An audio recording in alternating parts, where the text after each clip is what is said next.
Bienvenidos a Visiones del Mañana. Hoy exploramos el retrofuturismo de los años 60 a través de un icono, el jetpack. Representaba el optimismo de una era, la promesa de libertad personal y el progreso tecnológico sin límites. Las revistas y noticieros mostraron prototipos alimentando la imaginación del público con la idea de volar al trabajo. Aunque su desarrollo práctico fue limitado, su impacto en la cultura popular fue inmenso. El jetpack se convirtió en un símbolo de ese futuro idealizado que aún hoy nos fascina. El sueño de volar como un pájaro, o como James Bond en Thunderbolt, tuvo su auge técnico en los años 60, principalmente de la mano de la empresa Bell Aerosystems. Sin embargo, la realidad de los Rocket Belts fue mucho más peligrosa y costosa de lo que las películas nos hicieron creer. Aquí tienes un desglose de por qué el jetpack de los 60 no terminó en el garaje de cada casa. 1.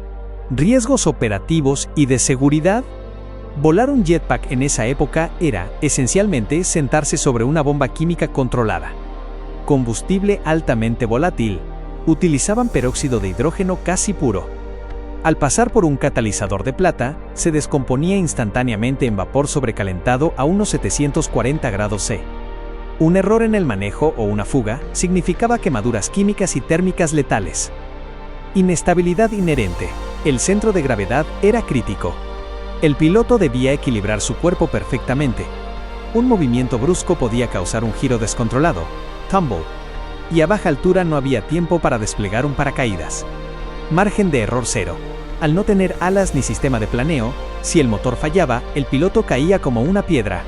No había aterrizaje de emergencia posible. Ruido ensordecedor. El nivel de decibelios era tan alto que podía causar daños auditivos permanentes al piloto y a cualquier persona en un radio cercano sin protección extrema. 2. El análisis de costos. El costo no se medía solo en dólares, sino en una eficiencia logística desastrosa. Inversión y desarrollo. El ejército de los Estados Unidos, US Army, financió a Bell con cientos de miles de dólares de la época, equivalentes a millones hoy. Sin embargo, tras años de pruebas, concluyeron que el costo por beneficio era inaceptable. El costo del vuelo. Autonomía ridícula. El mayor problema era que el combustible se agotaba en 20 a 30 segundos. Consumo excesivo. Para obtener esos 20 segundos de gloria, se necesitaban galones de peróxido de hidrógeno de alta pureza, que era extremadamente caro de producir y peligroso de transportar. Mantenimiento. Los catalizadores de plata se degradaban rápido y eran costosos de reemplazar. Además, se requería un equipo de ingenieros en tierra para cada salto de medio minuto.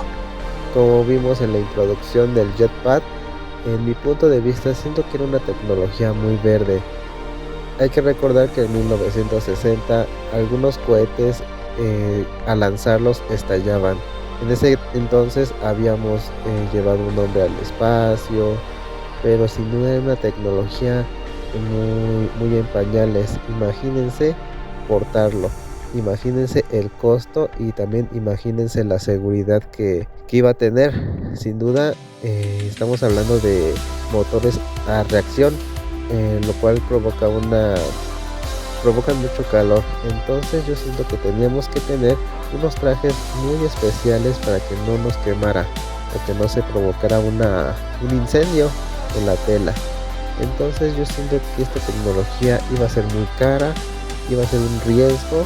Imagínense poder manipularlo, y también habían personas que no tenían buenas habilidades al conducir este tipo de aeronaves, y también íbamos a tener cursos muy tediosos y con mucho tiempo, y también los permisos.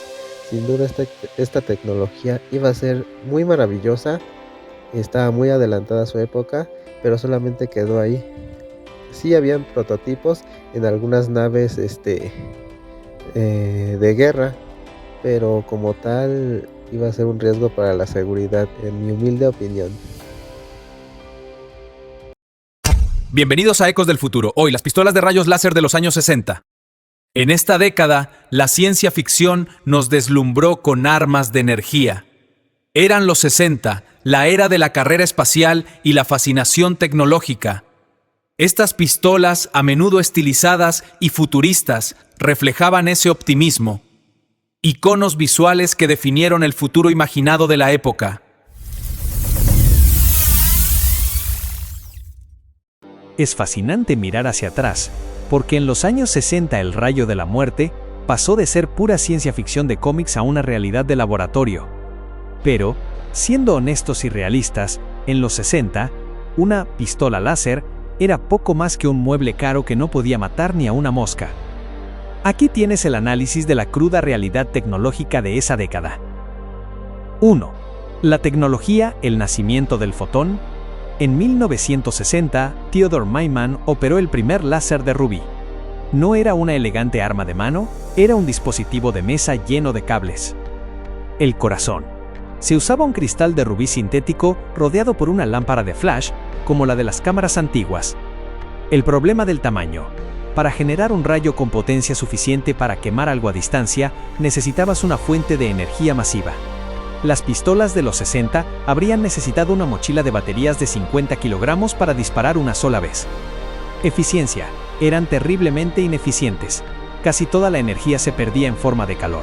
Y, lo que significa que el arma se derretiría antes de que el rayo hiciera daño al objetivo. 2. El costo. Solo para presupuestos nacionales. Si hubieras querido fabricar un prototipo de arma láser portátil en 1965, los costos habrían sido astronómicos. En resumen, era más barato comprar 10.000 rifles AK-47 que intentar que un solo láser fuera letal en un campo de batalla. 3. ¿Por qué era y es importante desarrollarlo? Aunque como armas eran un fracaso en los 60, la importancia de su desarrollo no radicaba en disparar a marcianos, sino en lo siguiente. Telemetría y precisión. El láser permitió medir distancias con una precisión de milímetros. Esto revolucionó la artillería y eventualmente la llegada a la Luna.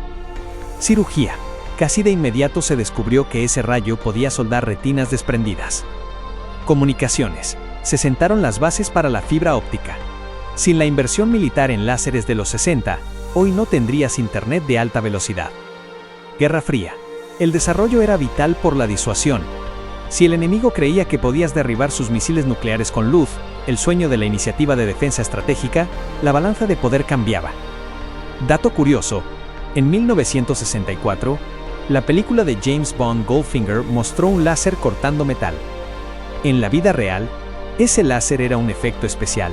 La tecnología de la época apenas podía perforar una hoja de afeitar después de varios intentos.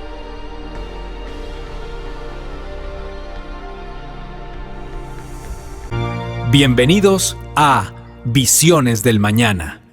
En los años 60, la promesa de carros voladores capturaba la imaginación popular.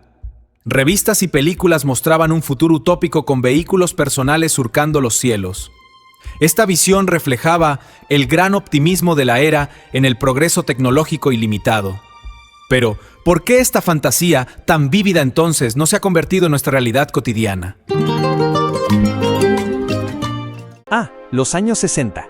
La era de los supersónicos y la carrera espacial. En ese entonces, parecía que para el año 2000, todos tendríamos un auto volador en el garaje. Pero, como bien notas, el sueño se estrelló contra la realidad. No fue solo un problema de falta de tecnología, sino una combinación de física obstinada, economía brutal y el caos que supone el error humano. Aquí te explico por qué no despegaron. 1. El desafío de la ingeniería. El efecto compromiso. El principal problema técnico de los 60 era que, al intentar crear un híbrido, terminabas con un mal auto y un peor avión. Peso vs resistencia. Un auto necesita ser pesado y robusto para chocar de forma segura. Un avión necesita ser extremadamente ligero para generar sustentación. Aerodinámica. Las formas que funcionan para mantenerse pegado al suelo a 100 km por hora son terribles para elevarse por los aires. Motores. En aquella época, los motores lo suficientemente potentes para elevar un auto consumían combustible a un ritmo astronómico y eran ruidosos y calientes. 2. El costo, un capricho para millonarios. Si hoy un auto deportivo es caro, imagina un avión que puedes estacionar en tu casa en 1965. Precio de venta.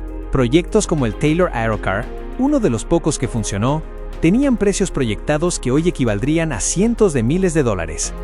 Mantenimiento. Un auto requiere un cambio de aceite. Un avión requiere inspecciones certificadas por la FAA tras un número específico de horas de vuelo.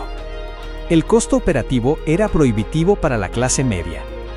Infraestructura. Necesitabas pistas de aterrizaje.